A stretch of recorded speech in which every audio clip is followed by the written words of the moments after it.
Phil Harris and Josh Phegan come together in an incredible fortnightly podcast, Dream Big, Move Fast. A progressive, contemporary conversation on what it takes to be a dynamic thinker, leader, and role model. Backed with over 2 decades of friendship, trials and tribulations, they teach from real-world experience and what it takes to dream big, move fast. What employees experience, customers will. Your customers will never be any happier than your employees. John DeJulius. Phil, what are your thoughts about this as we kick off the episode? Yeah, good one. It's our industry, right? It's interesting how business owners are very focused sometimes on external kind of customers and the noise of what's going on. But at the end of the day, you want to run a great real estate business. Like the satisfaction of your current set of employees is the greatest indicator of how your business is tracking. So, Phil, I'm going to ask you about a moment in life. If you're in a position that you're going to be buying a donut, do you reckon that should be a pleasurable experience? Like, should that be a happy moment in life? Absolutely. So I was walking through Sydney Airport, the Qantas terminal, and there's the Krispy Kreme's little thing there. Going for a little cheeky glazed donut, I was walking back, and interesting enough, there was a guy who was ordering his donut that was having a fight with the lady at Krispy Kreme's. How do you get a fight at Krispy Kreme? It's literally, and she ends up literally handing in the thing and is like, "I'm so glad I'm not married to you. You're so rude." And I just thought, wow, surely that moment has gone seriously wrong, because that should be a pretty happy moment in life. Is my gut feel. So you shouldn't be buying donuts at the airport. That would be my suggestion. Yeah, so it was good to see you there. So as a part of that, today we're going to talk all about business models. Yeah. So good conversation, Josh. I love this, and one of my easiest ways to kind of get people to understand business models is I want you to think about Toyota. And Toyota, for example, have got a Corolla. And what's a Corolla good for? It's really good for resale value. It's a really well-built car. It's like zippy. It goes in and about, does its thing. It's an amazing vehicle, like all of those things.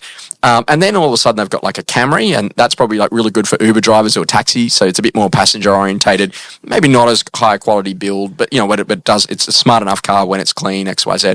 And then you then go to a Toyota Land Cruiser, the big V8 Sahara, and all of a sudden you can tow a boat and a caravan and, take 8 kids with you over the way to Kangaroo Island. So when you start thinking about what it is that you're actually doing, they're very different business models. So the Corolla is built for one, maybe a passenger, possibly a small family. The big V8 though, it can tow 8, and we can do volume here. So if you're thinking about that, one's really, really efficient, but it's key person dependent. The other one's not as efficient, but it can tow a big load. I'm starting to get you to think that, whether or not you're doing 5 transactions or whether or not you're doing 200 transactions a year, that might be the Corolla over here, and this over here might be the Land Cruiser. And the thing about it is that literally both have their place in a market.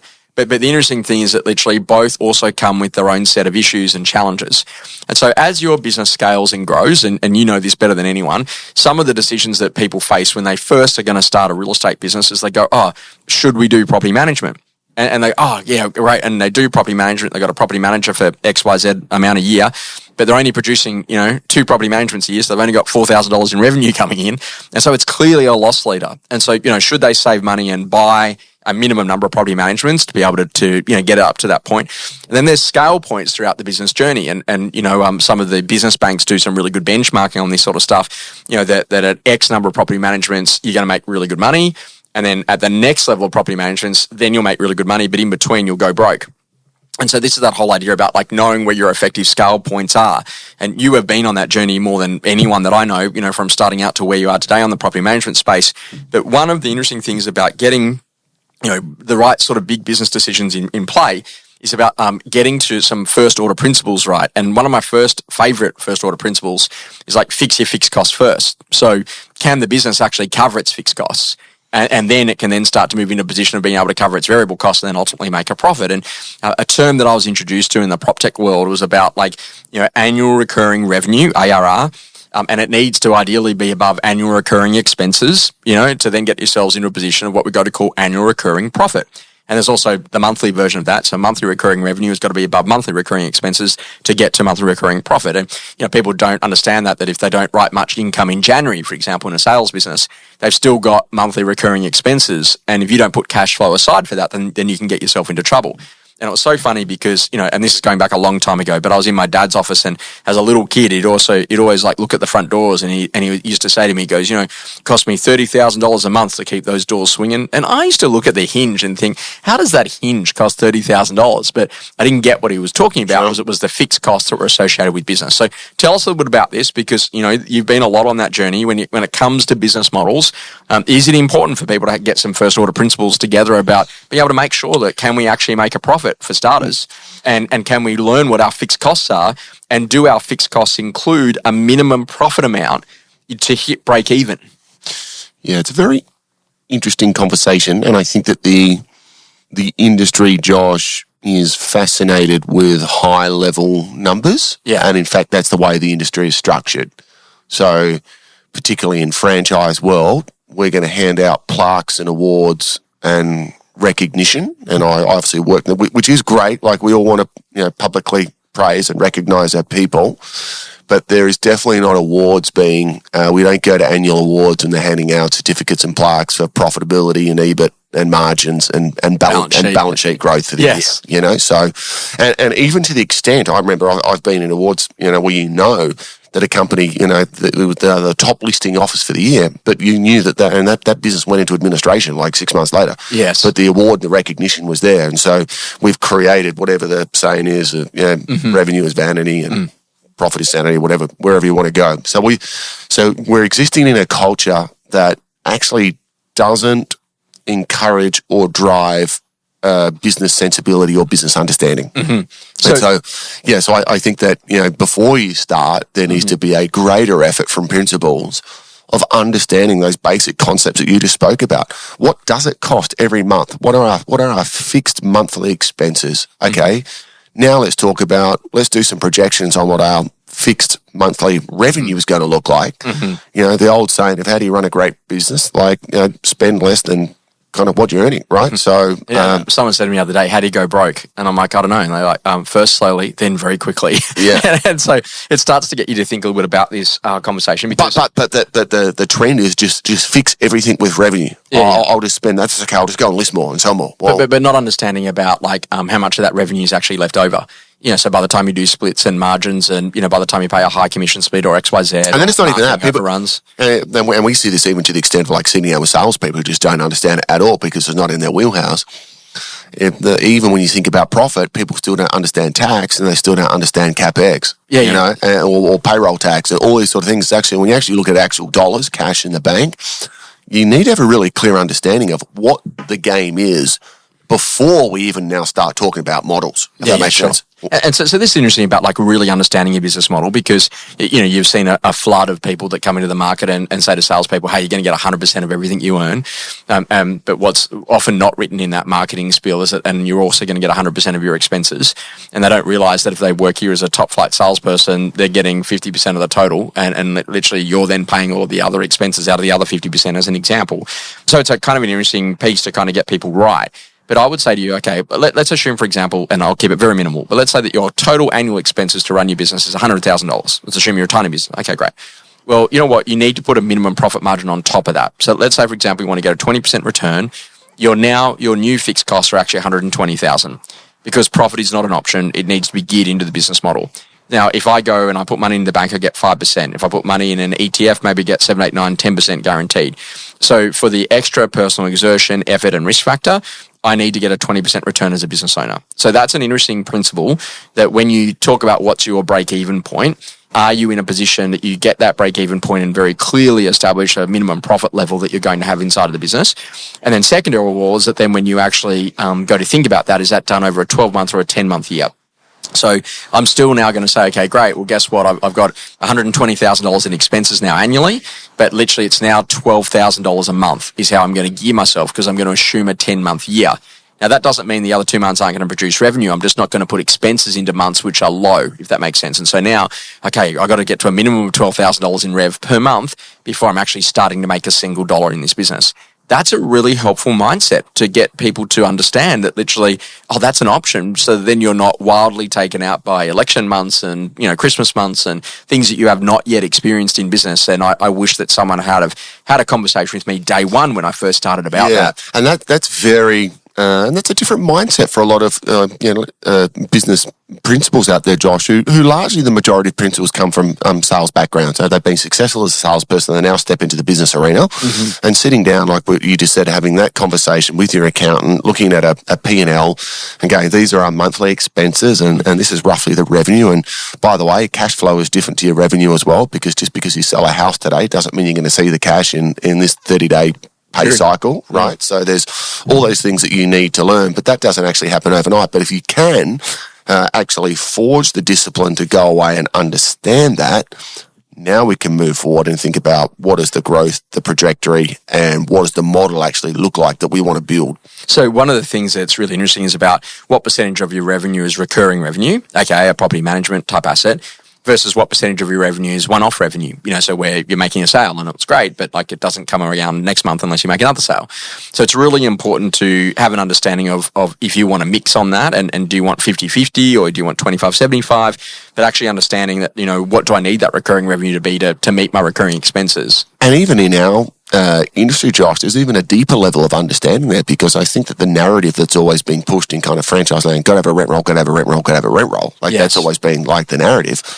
But we know that if you take your eye, if you're a very, very small agency, all right, if you're less than 5 employees or whatever it might be, and you now take your eye off the ball to build a rent roll, so you're now selling less houses to have a rental portfolio of 75 properties because you've been told that that's your super and that's your balance sheet and that's what you're going to sell. Or selling a property in 10 years' time, yes, that might be worth, 10 times 5, 6, 7 grand a pop, whatever that's worth, right? But the reality is, how many sales have you now missed because you've been pursuing rent roll? So is that even the right model for what you're actually trying to achieve? And then the thing about it is that like a lot of people have not necessarily thought about it, because some of the strategies are designed to drive profit and loss, and some of the strategies are designed to drive balance sheet, and some are designed to do both. And this is kind of interesting. Is like, what are you actually planning here? And this is kind of an interesting conversation. Is there different sizes and scale? Because there are some people that are better off just being a salesperson working inside of an existing brand, right? Yeah, that's exactly right, Josh. And I would say that, some of the common models, which would be kind of interesting to get your insights into as well. If I talk about the models that I see that work really well, there seems to be, Josh, real estate agencies that keep it very tight and very simple. And I would call that like a high quality listing selling principal who's very good, who can list and sell. And then there might be 3 to 5 other salespeople around him as well, him or her, who are also very successful, running a tight sales business and a tight property management business under kind of one set of infrastructure, like one office. That seems to be a very highly profitable and successful model, right? Then if you go to the other end of the scale of that, where you go to and this is very, very few people are in this space, doesn't make it any better or any worse, but a different model. If you look at the model of what Harris has, we have a non-selling principal, such as myself, with a corporate structure, equally a highly profitable business, not as high a margin though, because it's interesting that when you go to real estate conferences, Josh, tell me about your EBIT. What percent? Are you 10% profit? Are you 15? Are you 20? Or like all of that changes based on the model that you have. Well, right? You've actually got proper financial reporting now. Whereas in Model 1, they probably don't have the financial reporting because the husband or the wife or the kid's car are included in the business. It's all included, yeah. And so there's a difference between tax effectiveness strategy versus actually benchmarking. 100%. And so when you look at a business like ours, lower percentage of profit margin, but higher tax because it's on a much higher volume. The other business models that I've seen, Josh, that's been interesting is looking at, some businesses I've noticed as Josh are maybe second generation or third generation families where they're not necessarily massive rent rolls or massive sales business, but they're almost like property plays, Josh, where you see they've got their McDonald's. Yeah, they're businesses that are underpinned by some beautiful assets where over, the previous generation, this generation, they've acquired great real estate office spaces. Catholic Church. Yeah, exactly. Yeah, there you go. Yeah, that's the best property business in the world, right? Where not necessarily great huge real estate businesses, but they might have 2 or 3 sites where they own the property. Yeah. There's no debt on the property. There's no debt on the rent roll. There's no high-level management structure in place, and people go, oh, yeah, their brand's a bit slow, or they don't really do it. But can I tell you, if you saw their balance sheet and their profitability, you go, the business that I'm envying online on social media, who look flashy, they got this, they got that business makes cash and the balance sheet is growing every single year. So you need to know what's the model that you're playing in. And you need to know where you invest for each stage of growth and literally spend some time with it. There was a group called Pendium, for example, that do that go into a business and they run like a set of numbers and they say, hey, feel at this number of property management is super profitable. At this number, you're going to lose money again. And at this number, you're actually making money again. And it's a really interesting part. But like, know what your scale points are. And because like literally if you get distracted by this, oh, we're going to go and open commercial. Oh, now we're going to do off plan. Oh, now we're going to go and do this. And I get really good at the core and stay at that core and only add additional service lines if you've got someone who's going to be as good as you in that new service line. That's going to bring that founder-like energy and like level of obsession to it to become the best in the world at it. And I think that the danger model to me, the one that is most dangerous, Josh, is I think when I see people getting stuck between small, profitable, listing, selling principal, maybe less than 20, 30 staff doing like really, really well, trying to scale to maybe a Harris model. Yeah. And you see them getting stuck in the middle where the principal comes off the tools, stops listing, selling. Oh, now I'm just going to manage. I'm just going to lead. And you see them get stuck in that space. All of a sudden profitability drops. And I've seen numerous principals then go, hey, you know what? I'm going back to my model that I know that works. Principle, beware the bigger boat syndrome.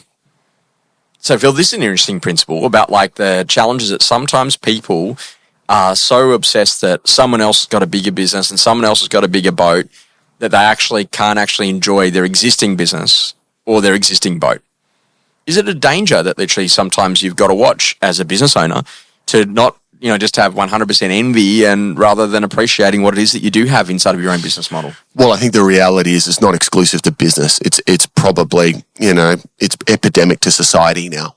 So whether we're all, and we're all guilty of it, Josh, comparing whether it be my body, my life, my business, my holidays, my car, everything is that self-comparison game. And we know that is a danger place for mental health, for self-appreciation. It's how do we actually be grateful for what we have, and as I said, and enjoy and maximize what we've actually got. And the measurement's wrong because the measurement should be when you stop and look back from where you came.